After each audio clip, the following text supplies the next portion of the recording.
Hi friends, today let us discuss about the constitutional bodies.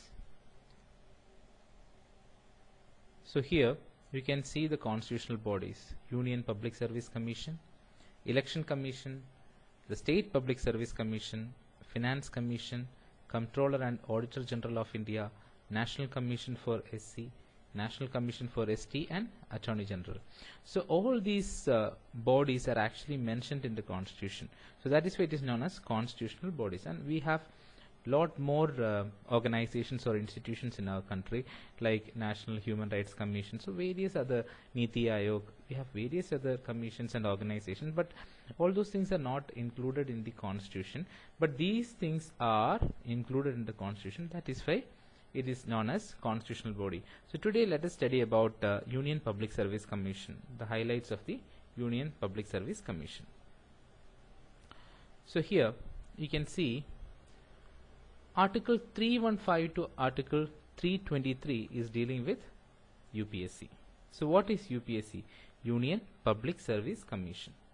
UPSC. Almost all the civil service aspirants, they will be writing an examination called preliminary civil service examination preliminary and mains. So these examinations are conducted by the UPSC. So just for your information. So Article 315 to Article 323 is dealing with UPSC.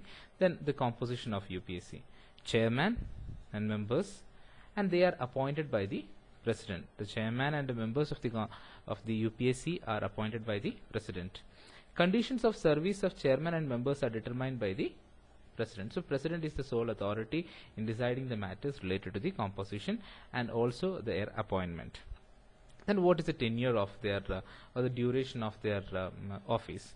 The term is 6 years or 65 years of age. Very important to note. It is 6 years and 65 years of age. For a government, actually the tenure is 5 years, but for UPSC, the composition and the chairman, their members, their tenure is 6 years or 65 years of age. Very important. Now, here they are mentioning about the independence of UPSC. So what is the independence of UPSC? UPSC should be considered as an independent body because they are taking care of the recruitments in India.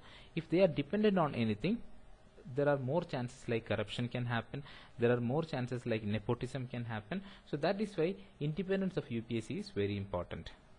Independent. Chairman and members can be removed by the President. So who can remove the chairman and members of the UPSC? It is the President, because President is appointing them. The salaries and allowances are charged on the Consolidated Fund of India. So you already mentioned that we have funds like Consolidated Fund of India and Contingency Fund of India, and the Consolidated Fund, all our tax money will be going to the Consolidated Fund.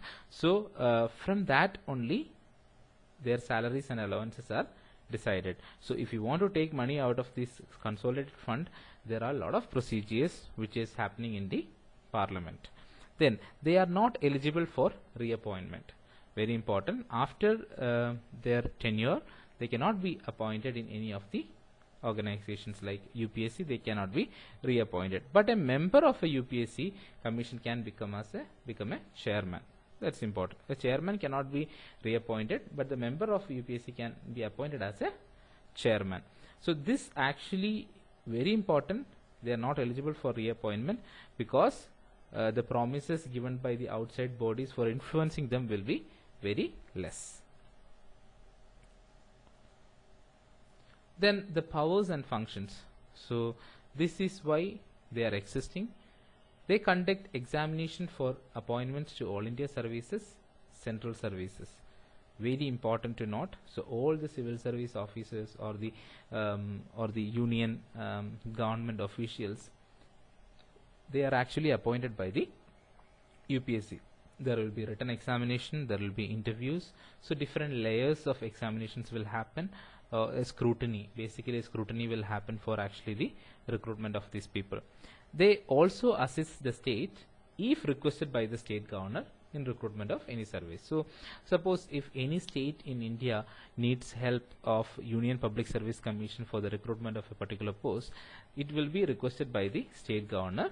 Then they can also assist the states. Then functions can be prescribed by the Parliament. So basically who is prescribing that? The Parliament. In Parliament, our representatives are there, or the law-making authorities are there, so they are actually prescribing the functions of the UPSC. Consulted on all matters related to recruitment. So in India, if you take any matter related to the recruitment process, the sole authority or the higher authority is UPSC only, and they present annual report to the president. Very important. They are appointed by the president. They can be removed by the president. So they have to give an annual report about the progress they are happening, about the 1 year administration in the UPSC. Everything they need to put it, and they need to submit it to the president. These are the powers and functions of UPSC. So I hope you have understood about constitutional bodies. Constitutional bodies are mentioned in the Constitution, and the constitutional body today we mentioned was Union Public Service Commission.